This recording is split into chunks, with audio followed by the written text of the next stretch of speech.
తాజా వార్తలను అందించే ప్రెస్ న్యూస్ కి స్వాగతం.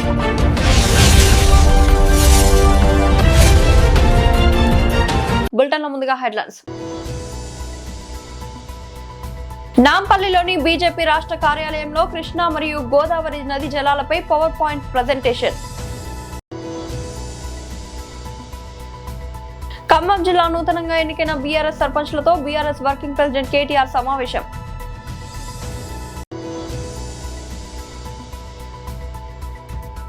YSRCP MP Shri YS Avinash Reddy press meet.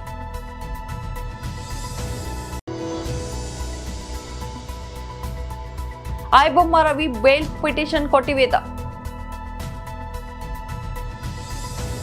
నాంపల్లిలోని BJP రాష్ట్ర కార్యాలయంలో కృష్ణా మరియు గోదావరి నది జలాలపై పవర్ పాయింట్ ప్రజెంటేషన్. బీజేపీ రాష్ట్ర అధ్యక్షులు రామచంద్రరావు గారు, తెలంగాణ రాష్ట్ర శాఖ పదాధికారులు, ప్రెస్ మిత్రులందరికీ కూడా నమస్కారాలు.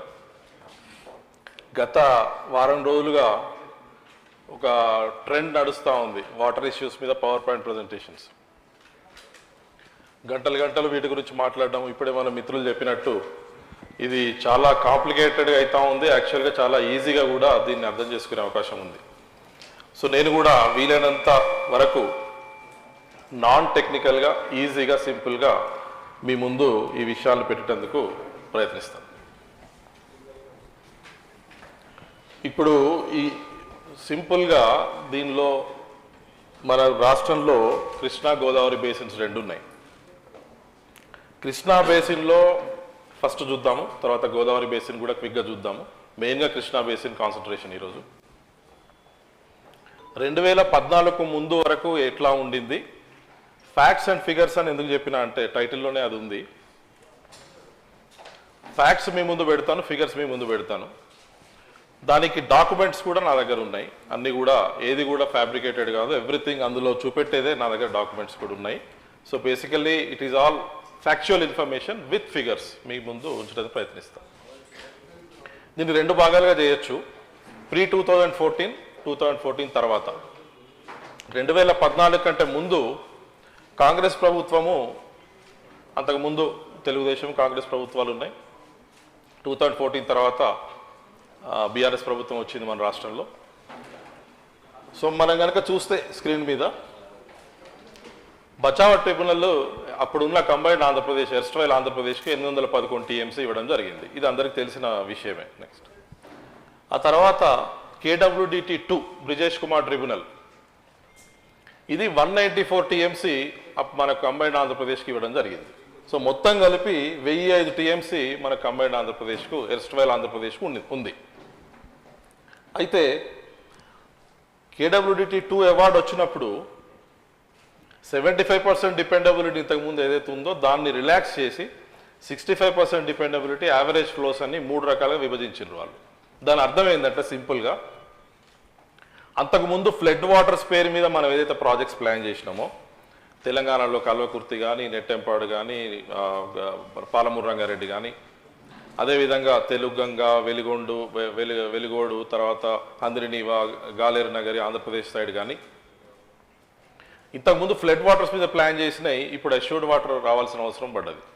ఎందుకంటే బ్రిజేష్ కుమార్ ఆ డిపెండబిలిటీ తగ్గించిండ్రు కాబట్టి ఆ కంపల్షన్ అనేది తెలుగు రాష్ట్రాలకు రావడం జరిగింది. ఖమ్మం జిల్లా నూతనంగా ఎన్నికైన బీఆర్ఎస్ సర్పంచ్లతో బీఆర్ఎస్ వర్కింగ్ ప్రెసిడెంట్ కేటీఆర్ సమావేశం. 2 అంశాల మీద మాత్రం తెలంగాణ, ఆంధ్ర అని కాదు, తెలుగు మాట్లాడే ప్రజలు ఇంక్లూడింగ్ ఎన్ఆర్ఐస్తో సహా ఏకాభిప్రాయంతో, నిశ్చితాభిప్రాయంతో ఒక అవగాహనకు వచ్చున్నది. 2 అంశాల మీద సుమారు 6000 పైచిలుకు మందిని సర్వే చేస్తే 98.4% ఒకే అభిప్రాయంతో ఉన్నారు. ఆ రెండు విషయాలు ఏమిటంటే, ఒకటి యాంకర్ అనసూయ గారి దుస్తుల గురించి ఒకటి, రెండవది రేవంత్ రెడ్డి నోటి నుంచి వచ్చే బట్టెబాజు మాటల గురించి ఒకటి. స్పష్టమైన అవగాహన ఉన్నది తెలుగు ప్రజల్లో. చాలా ఆశ్చర్యం అనిపించింది. అంటే నేను ఒక పెద్ద మనిషిని అడిగిన, ఎందుకు ఈ అభిప్రాయంతో ఉన్నామన్నా. ఆయన సుమారు 72 వయసు ఉంటుంది, విశాఖపట్నం ఆయన. ఆయన ఏమన్నాడంటే, ఆమెనేమో చూడలేము, ఈయన మాటలు వినలేము, ఇది వీళ్ళిద్దరి దుర్మార్గం అని చెప్పన్నారు. విశాఖపట్నంలో ఉన్న ఆయనకే రేవంత్ రెడ్డి మీద అంత రోత పుడతా ఉంటే తెలంగాణ గడ్డ మీద పుట్టి తెలంగాణ గాలి పీల్చుకునే ఎంతో రోషంతోనున్న తెలంగాణ పులిబిడ్డలకు ఏ విధంగా ఉంటుందో ఒక్కసారి మీ అందరినీ ఆలోచించమని చెప్తా ఉన్నా. ఇది ప్రజల్లో వస్తున్న మార్పు. ఈ మార్పుకు సాక్ష్యమే ఆ హాల్లో కూర్చున్న సర్పంచ్, ఉప సర్పంచ్, వార్డు మెంబర్లు. మిత్రులారా, ఈ రాష్ట్రంలో 2 జాతీయ పార్టీల పేరుతోని, ఒకటి కాంగ్రెస్ పార్టీ, ఇంకోటి బీజేపీ పార్టీ. మనం ఒక పార్టీగా తెలంగాణ సాధన చేసినటువంటి కేసీఆర్ గారి నాయకత్వంలో మనం పనిచేస్తున్నాం. మన నాయకుడు కేసీఆర్ గారు ఏం చేసిండు? తొండలు కూడా గుడ్లు పెట్టని వ్యవసాయ భూములకు, సాధ్యం కాని భూములకు కూడా సేద్యపు నీరు ఇవ్వడం ద్వారా బంగారు పంటలు పండించే తీరుగా కేసీఆర్ గారు చేస్తే, ఒక జాతీయ పార్టీ నాయకుడిగా ముఖ్యమంత్రి హోదాలో ఉన్న రేవంత్ రెడ్డి గారు ఏమంటున్నారు? నీ లాగులో తొండలు జొర్రిస్తా అని చెప్పంటా ఉన్నాడు. YSRCP MP Shri YS Avinash Reddy press meet. డబ్బా రివ్యూ మీటింగ్ ఇది, అంతకు మించి ఏమీ లేదు దీంట్లో. మేము ఈ డిఆర్సీలో ప్రధానంగా మేమందరం కూడా ఒకే మాటగా లేవనెత్తిన అంశము, గడిచిన కొన్ని రోజులుగా రాయలసీమ ఎత్తిపోతల పథకానికి సంబంధించి ఏదైతే పరిణామాలు జరుగుతూ ఉన్నాయో, తెలంగాణ ముఖ్యమంత్రి గారు మాట్లాడిన తర్వాత తాను, ఆంధ్రప్రదేశ్ ముఖ్యమంత్రిగా చంద్రబాబు నాయుడు గారు, మేమిద్దరం క్లోజ్డ్ రూమ్లో కూర్చొని రాయలసీమ ఎత్తిపోతలకు పూర్తిగా సమాధి కట్టేసినాము, పూర్తిగా పనులు ఆపిచ్చేసినామని చెప్పి తెలంగాణ అసెంబ్లీ సాక్షిగా రేవంత్ రెడ్డి గారు ఏదైతే మరి స్పష్టం చేశారో, ఆ మాట చెప్పినప్పటి నుంచి కూడా రైతుల్లో తీవ్రమైన అభద్రతాభావము, ఆందోళన ఉన్నాయి. రైతుల అభద్రతాభావము, రైతుల ఆందోళనను డిఆర్సీ ద్వారా ప్రభుత్వం దృష్టికి తీసుకెళ్లేందుకే మేమందరం వచ్చాం. మరి ముఖ్యంగా ఈరోజు మాకు ఎటువంటి అసలు ఏమాత్రం కూడా మా వాదన వినే పరిస్థితి కూడా అక్కడ కనిపించలేదు. ఈరోజు ప్రతి రైతులో కూడా ఆందోళన ఉంది.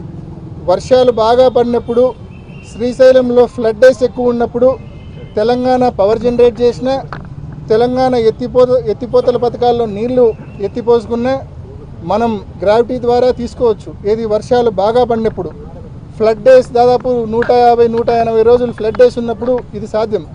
కానీ ఫ్లడ్ డేస్ తక్కువ ఉన్నప్పుడు మన పరిస్థితి చాలా ఘోరంగా ఉంటుంది. మన ప్రాంతానికి 111 టీఎంసీలు రావాలా, ఎస్ఆర్బీసీకి సంబంధించి 19 టీఎంసీలు రావాలా, తెలుగుగంగకు సంబంధించి 39 టీఎంసీలు రావాలా, జిఎన్ఎస్ఎస్కి సంబంధించి 38 టీఎంసీలు రావాలా, చెన్నై డ్రింకింగ్ వాటర్కు 15 టీఎంసీలు రావాలా, కేసీ కెనాల్ ఏదైతే ఇక్కడ మనం శ్రీశైలం నుంచి మనం తీసుకుంటామో దానికి 10 టీఎంసీలు రావాలా, మొత్తం 111 టీఎంసీలు నీళ్ళు మనకు రావాలా. మొత్తం కేసీ కెనాల్ రైతాంగం, జిఎన్ఎస్ఎస్ కింద ఆయకట్టు రైతాంగం, తెలుగుగంగ ఆయకట్టు అంటే బ్రహ్మం సాగరు, SR1, SR2 రైతాంగం, ఇన్ని లక్షల మంది రైతులు వీటి మీద ఆధారపడి ఉన్నారు. ఐబొమ్మ రవికి నాంపల్లి కోర్టులో చుక్కెదురైంది. బెయిల్ కోసం ఆయన దాఖలు చేసిన పిటిషన్ ను విచారించిన కోర్టు బెయిల్ ఇచ్చేందుకు నిరాకరిస్తూ పిటిషన్ ను తోసిపుచ్చింది. సినిమా పైరసీ వెబ్సైట్ ఐబొమ్మ వ్యవహారంలో సైట్ నిర్వాహకుడు ఇమ్మంది రవిని అరెస్ట్ చేసిన పోలీసులు సైబర్ క్రైమ్ చట్టాల కింద 5 కేసులు నమోదు చేశారు. ప్రస్తుతం జైలులో ఉన్న రవి బెయిల్ కోసం నాంపల్లి కోర్టులో పిటిషన్ దాఖలు చేశాడు. ఈ పిటిషన్ విచారణ సందర్భంగా రవిపై నమోదైన కేసులు ప్రస్తుతం విచారణ దశలో ఉన్నాయని పోలీసులు కోర్టుకు వెల్లడించారు. రవికి విదేశాల్లో పౌరసత్వం ఉందని కోర్టు దృష్టికి తీసుకెళ్లారు.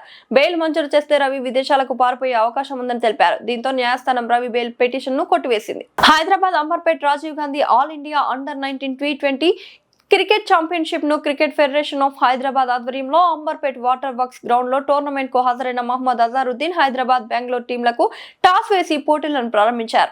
ఈ కార్యక్రమంలో పిసిసి అధ్యక్షుడు మహేష్ కుమార్ గౌడ్, మంత్రి అజారుద్దీన్, మాజీ MP V Hanumantharao, cantonment MLA Shri Ganesh, Amberpet Congress party in-charge Rohin Reddy, Congress party Khairatabad జిల్లా అధ్యక్షుడు మోతా రోహిత్ పాల్గొన్నారు.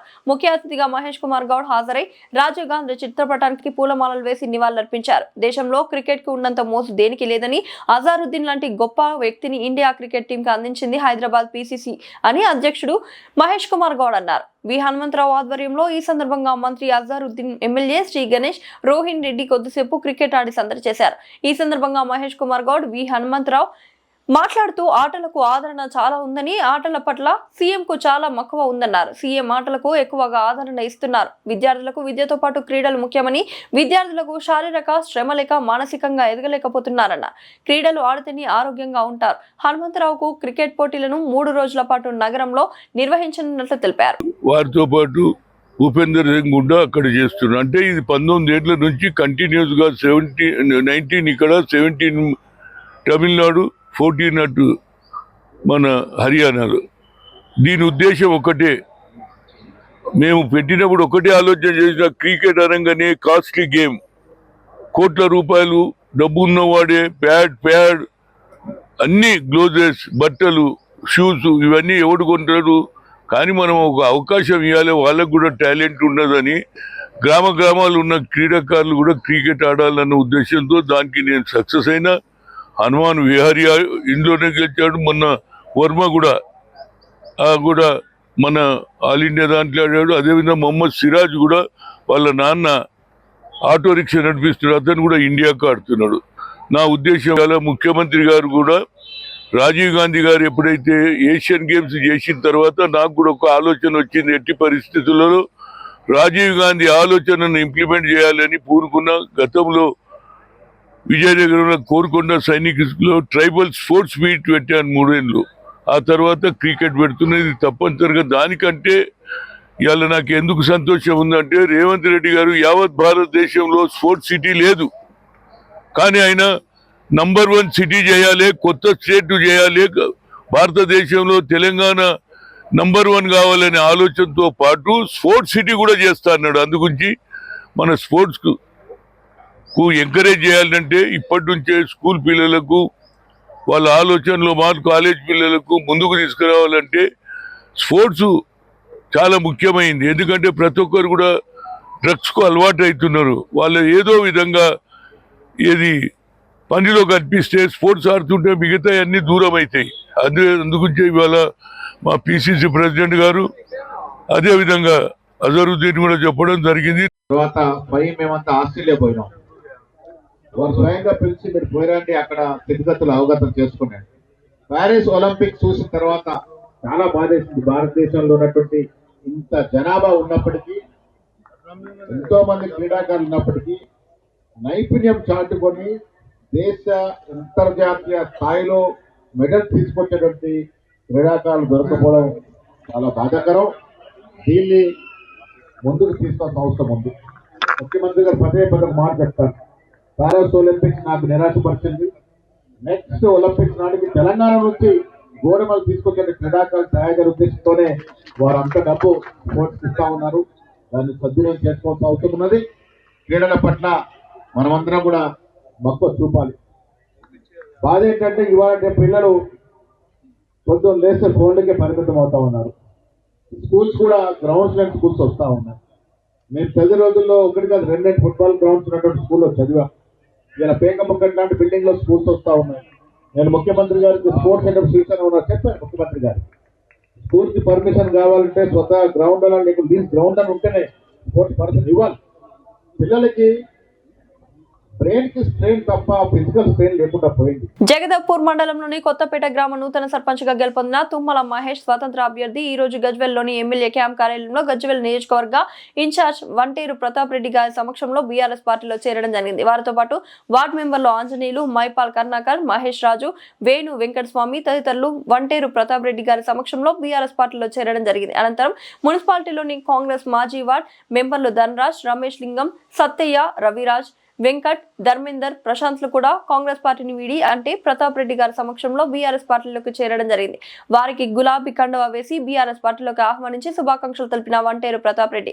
ఈ సందర్భంగా వంటేరు ప్రతాప్ రెడ్డి మాట్లాడుతూ గత ప్రభుత్వ హయాంలో చేసిన అభివృద్ధి సంక్షేమ కార్యక్రమాలకు ఆకర్షితులై బీఆర్ఎస్ పార్టీలో చేరడం జరుగుతుందన్నారు. కొత్తపేట గ్రామంలో ఎన్నో రోజులుగా ఈనాం పట్టాలుగా ఉన్న భూములను కేసీఆర్ గారు ప్రభుత్వ హయాంలో పట్టా భూములుగా మార్చి పట్టా పాస్బుక్లు నిరుపేదలకు అందించడం జరిగిందన్నారు. ఫ్యూచర్ తెలంగాణ అంటే బీఆర్ఎస్కి ఉంటుంది.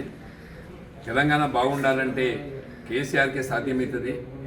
గతంలో కేసీఆర్ గారు కొత్తపేట గ్రామానికి కాంగ్రెస్ 60 సంవత్సరాల కాలంలో చేయనటువంటి పని, అక్కడ ఉన్నటువంటి రైతులందరూ కూడా పట్టేదారు పాస్ పుస్తకాలు ఇచ్చి వాళ్ళ జీవితకాల కోరిక నెరవేర్చినటువంటి వ్యక్తి కేసీఆర్ గారు. దానిలో భాగంగానే మహేష్ గారు ఆ రోజు కేసీఆర్ గారు చేసినటువంటి అభివృద్ధిని, అదేవిధంగా ఆ గ్రామంలో ఉన్న సమస్యలు పరిష్కరించింది కాబట్టి ఈరోజు నేను ఇండిపెండెంట్గా గెలిచినా కూడా బీఆర్ఎస్ పార్టీలో పనిచేస్తా అని చెప్పి ముందుకు వచ్చినందుకు స్వాగతం తెలియజేస్తూ ఉన్నాం.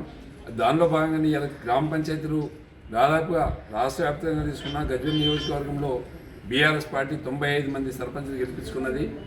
వార్డు మెంబర్లు పెద్ద ఎత్తున గెలుచుకున్నాం. దాదాపుగా 105 ఉప సర్పంచ్లు గెలిపించుకున్నాం.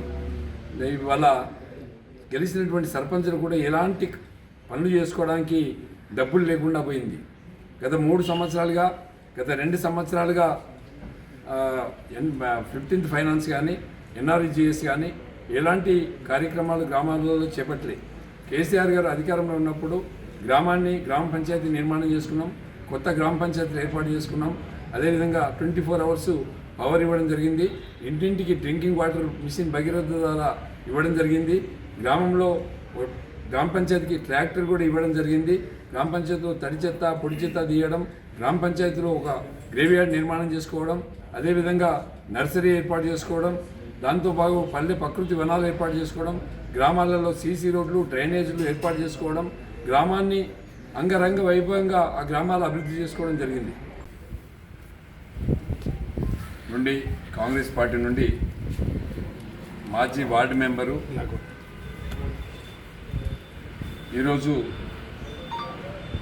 సీనియర్ నాయకులు రమేష్ గారు, లింగమన్న గారు, సత్తన్న గారు, రమేష్ గారు, అదేవిధంగా రవి గారు, రాజన్న గారు, సత్యన్న, వీళ్ళందరూ సీనియర్ నాయకులందరూ కూడా ఈరోజు మన కాంగ్రెస్ పార్టీని వదిలిపెట్టి బీఆర్ఎస్ పార్టీలో కేసీఆర్ గారి నాయకత్వంలో, హరీష్ రావు గారి నాయకత్వంలో పనిచేద్దామని చెప్పేసి ఈరోజు పెద్ద ఎత్తున కాంగ్రెస్ని వదిలిపెట్టి బీఆర్ఎస్ పార్టీలో చేరుతున్నందుకు వాళ్ళకు ప్రత్యేకంగా స్వాగతం తెలియజేస్తూ, మరి బీఆర్ఎస్ పార్టీ రేపు 2 మున్సిపాలిటీ ఎలక్షన్లు ఉన్నాయి.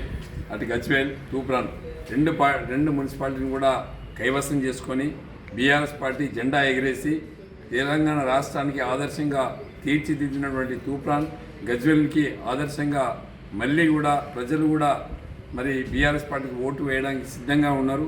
దానిలో భాగంగానే ఈరోజు ధనరాజుని చేర్చుకోవడం జరిగింది. మరి రేపటి ఎలక్షన్లో అందరం కష్టపడి మున్సిపాలిటీని కైవసం చేసుకుంటామని తెలియజేస్తూ ఉన్నాం. అదే కాకుండా 2 సంవత్సరాల అధికారం వచ్చింది. అలా కాంగ్రెస్ పార్టీ 2 సంవత్సరాలు అధికారంలో ఉంది. అధికారంలో ఉన్నటువంటి కనీసం మున్సిపాలిటీలు గజ్వెల్లో కానీ తూప్రాన్లో కానీ సింగిల్ రూపాయి కూడా డెవలప్మెంట్ చేయలే. గతంలో 12 కోట్ల రూపాయలు గజ్వెల్కి శాంక్షన్ ఇవ్వడం జరిగింది. 12 కోట్లు కూడా కాంగ్రెస్ పార్టీ అధికారంలోకి వచ్చినాక రద్దు చేయడం జరిగింది. అదేవిధంగా తూప్రాన్లో కూడా 25 కోట్ల రూపాయలు శాంక్షన్ చేసినాం. అక్కడ కూడా ఒక ఫంక్షన్ హాల్ కోసం, అదేవిధంగా క్రికెట్ స్టేడియం కోసం, అదే కాకుండా సీసీ రోడ్లు, డ్రైనేజు అవన్నీ కూడా 25 క్రోర్స్ తూప్రాన్ కూడా శాంక్షన్ చేయడం జరిగింది. అయినా కూడా అక్కడ కూడా దాన్ని కూడా క్యాన్సిల్ చేశారు. తూప్రాన్ మున్సిపాలిటీలో 25 కోట్లు క్యాన్సిల్ చేశారు. గజ్వేల్ మున్సిపాలిటీలో 12 కోట్ల రూపాయలు క్యాన్సిల్ చేసిండ్రు. అమరావతి రాజధానిలో పలు ప్రాజెక్టులకు ల్యాండ్ పూలింగ్ ప్రక్రియ ప్రారంభించిన మంత్రి నారాయణ ఎమ్మెల్యే శ్రవణ్ కుమార్ తో కలిసి వడ్డమానులో పూలింగ్ ప్రక్రియ ప్రారంభం. మంత్రి నారాయణకు ఘన స్వాగతం పలికిన వడ్డమాను గ్రామస్తులు land pooling competent authority unit కార్యాలయాన్ని ప్రారంభించి గ్రామస్తులతో సమావేశం నిర్వహించిన మంత్రి తమ భూములను ల్యాండ్ పూలింగ్ కు ఇచ్చేందుకు సమ్మతి తెలియజేస్తూ ఫారం 1 ను మంత్రి నారాయణకు అందజేసిన పలువురు గ్రామస్తులు, మంత్రి నారాయణకు సమ్మతి పత్రాలు అందజేసిన రైతులు మైనేని సత్యనారాయణ, సాయి తరుణ్, వడ్లమూడి శ్రీలక్ష్మి సీఎం గారి సూచనతో ల్యాండ్ పూలింగ్ ద్వారా భూములు ఇచ్చే రైతు కుటుంబాలకు 1.5 లక్షల రుణమాఫీ ప్రకటించిన మంత్రి నారాయణ రైతుల కౌలు పెంచేందుకు ముఖ్యమంత్రి గారు ప్రాథమికంగా అంగీకరించారు. 1768 ఎకరాలకి ల్యాండ్ పుల్లింగ్ కార్యక్రమాన్ని ఈరోజు ఆఫీస్ ఓపెన్ చేసి స్టార్ట్ చేసాం. ఈరోజు 3 రైతులు శ్రీ మైనేని సత్యనారాయణ గారు 4.01 ఎకరాలు ల్యాండ్ పుల్లింగ్కి ఇచ్చారు. అదేవిధంగా శ్రీ పి సాయి తరుణ్ గారు 1.75 ఎకరాలు ఇచ్చారు. అదేవిధంగా శ్రీమతి వడ్లమూడి శ్రీలక్ష్మి గారు 4.22 ఎకరాలు ల్యాండ్ ఇవ్వటం, దానికి సమ్మతిస్తూ ఫామ్ 1 ఈరోజు జరిగింది. ఈ కార్యక్రమంలో యాక్చువల్గా అనేక మంది రైతులు కూడా ఈరోజు పాల్గొన్నారు. అయితే ఈ యొక్క డిస్కషన్లో గౌరవనీయ శాసనసభ్యులు శ్రావణి గారు రైతులు అడుగుతున్నారని ఒక 2 విషయాలను యాక్చువల్గా నా ముందు 3 విషయాలు తీసుకొచ్చారు. ఆ 3 విషయాల్లో ఒకటి, ఈ విలేజ్ ఇన్ఫ్రాస్ట్రక్చర్ కూడా ఇమీడియట్గా చేయండి. రోడ్లు కావచ్చు, డ్రైన్స్ కావచ్చు, లేదా లైట్స్ కావచ్చు, అండర్గ్రౌండ్ డ్రైనేజ్ కావచ్చు. ఏదైతే 29 గ్రామాల్లో డిపిఆర్లు తయారు చేసి శాసనసభ్యులకు ఇస్తే వారు మళ్ళీ ఆ గ్రామంలో ఉండే వాళ్ళతో మాట్లాడటం, చిన్న మార్పులు చేర్పులు చేస్తే దాన్ని యాక్సెప్ట్ చేసి ఆల్రెడీ వర్క్ స్టార్ట్ చేసాము. 6 నెలలు అంటే వచ్చే వర్షాకాలం సీజన్ లోపల పూర్తి చేయమని ఆదేశించాం, కంప్లీట్ చేస్తాం. అదేవిధంగా ఈ గ్రామంలో కూడా చేయమని అడిగారు. అయితే దానికి ఏంటంటే దీని చుట్టుపక్కల ఏదైతే ల్యాండ్ పుల్లింగ్ ఇస్తున్నారో దాని లెవెల్స్ అవన్నీ ఫైనల్ కావాలి. దానికి కొంత సమయం పడుతుంది, అంటే ఒక 2 నెలలు 3 నెలలు 4 నెలలు. అది లెవెల్స్ కంప్లీట్ చేయించి అది అయిన తర్వాత ఇమీడియట్గా ఇక్కడ కూడా డిపిఆర్లు చేసి శాసనసభ్యులకు ఇవ్వడం జరుగుతుంది. వారు ఇక్కడున్న గ్రామంలో వాళ్ళతో మాట్లాడి మార్పులు చేస్తే అది చేస్తూ ముందుకు పోతామని తెలియజేస్తున్నాను. అదేవిధంగా మాకు ల్యాండ్స్ తీసుకుంటున్నారు. 2015 జనవరి 1 అప్పుడు నోటిఫికేషన్ ఇచ్చింది. తర్వాత సింగపూర్ వాళ్ళ దగ్గర డిజైన్ చేయించడానికి దానికి 8 నెలలు పట్టింది. నార్మన్ ఫాస్ట్ వాళ్ళందరినీ కాంట్రాక్ట్ చేయడానికి కొంత టైం పట్టింది. అయితే ఈసారి అంటే అవన్నీ పట్టడం వల్ల 2014-19లో మేజర్ వర్క్స్ అన్ని స్టార్ట్ అయింది 2017 ఎండ్లో. అంటే ఎలక్షన్స్కి దాదాపు 1 ఇయర్ ముందే అక్కడ స్టార్ట్ అయింది. అమరావతి క్యాపిటల్ సిటీలో స్టార్ట్ అయిన వర్క్లన్నీ ఎలక్షన్స్ దాదాపు 1 ఇయర్ 2 మంత్స్ అయ్యాయి. అప్పుడు కూడా 3 ఇయర్స్ ముందుగానే స్టార్ట్ అయ్యింటే అవన్నీ కంప్లీట్ అయ్యాయి. అయితే గత ప్రభుత్వం రావటం, అనేక డెసిషన్స్ వాళ్ళు తీసుకోవటం రైతు సోదరులు నష్టపెట్టారు. అయితే ఈ ప్రభుత్వం రాగానే ఇప్పుడు అన్ని వర్క్ స్టార్ట్ చేసాము. ఎంతో వేగవంతంగా దాదాపు 55,000 కోట్లు ఖర్చు జరుగుతున్నాయి. ఇవన్నీ కూడా 3 ఏళ్లలో అయిపోతాయి. అధికార భవనాలు అయితే 4,026, అందులో ఒక 500 తప్ప మిగతావన్నీ రేపు మార్చి ఎన్నికి హ్యాండ్ ఓవర్ చేస్తున్నాం. బులెటిన్ ముగించే ముందు హెడ్లైన్స్ మరోసారి. నాంపల్లిలోని బీజేపీ రాష్ట్ర కార్యాలయంలో కృష్ణా మరియు గోదావరి నది జలాలపై పవర్ పాయింట్ ప్రజెంటేషన్. ఖమ్మం జిల్లా నూతనంగా ఎన్నికైన బీఆర్ఎస్ సర్పంచ్లతో బీఆర్ఎస్ వర్కింగ్ ప్రెసిడెంట్ కేటీఆర్ సమావేశం.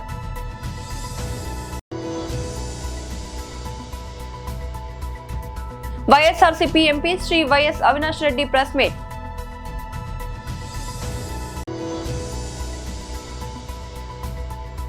ఐబొమ్మ రవి బెయిల్ పిటిషన్ కొట్టివేత. ఇవాల్టి బులెటిన్ అప్డేట్. మరొక బులెటిన్ లో మళ్ళీ కలుద్దాం. తాజా వార్తలను అందించే ప్రెస్ న్యూస్ కి స్వాగతం.